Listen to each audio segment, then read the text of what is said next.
On this south-facing slope, the risk of avalanche is high. Traversing it isn't getting me out of the danger zone. I want to get off here as quickly as possible, and there's one quick route down. It's actually quite slippy here, but I reckon I'll be able to slide and glissade this bit. But the danger of glissading is your runoff. You know, you've got to be able to see it. Otherwise, you can very easily just end up going straight off the end of a cliff. But one thing I want to try is whether I can just use this drogue parachute off my skydiving chute and try and use it as like an air brake. And this is something I've never done before. There's no reason why it shouldn't work. Works on the space shuttle. And let's try it. Okay, here goes.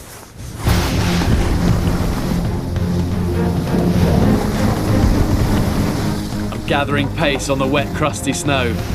If I catch my foot at this speed, my ankle will snap like a twig.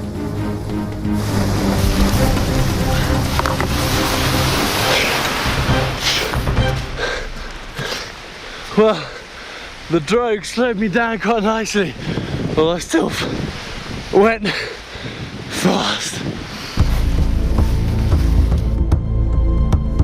I'm off that dangerous snow face, but at this latitude, 59 degrees north, the whole landscape is filled with ice fields and glaciers, blocking your path wherever you head.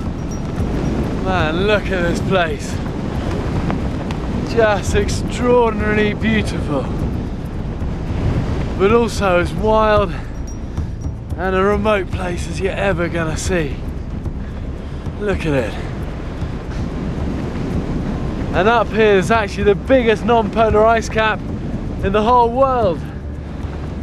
And looking at this place, it really is just vast, but also quite intimidating, you know? I can tell that this down there is going to be hard work. Okay.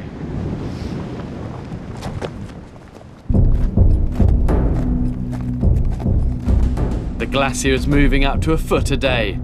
This pressure on the millions of tons of ice creates cracks and crevasses that are constantly changing. Look, it's actually this sort of stuff that you want to watch out for on glaciers where the snow is. And when you're on ice, this is generally pretty solid. But it's the snow that often covers big crevasses. You get often just a thin covering, only a couple of inches thick, and you have no idea what's under it.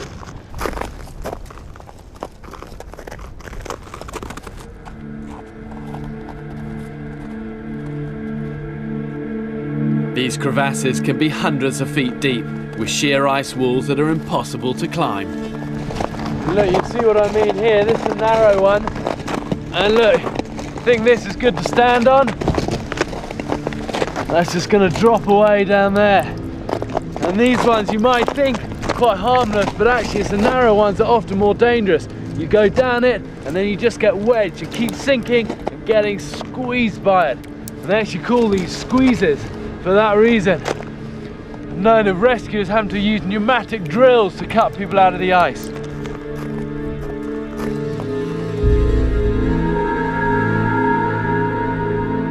Navigating across a glacier is fraught with danger.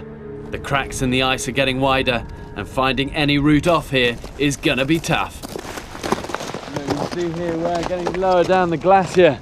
These crevasses are really starting to open up here.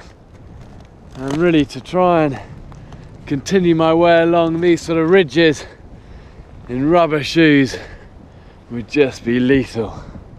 But I reckon if I work out a way of securing myself, I might be able to get myself down into one of these gullies. Let's try that.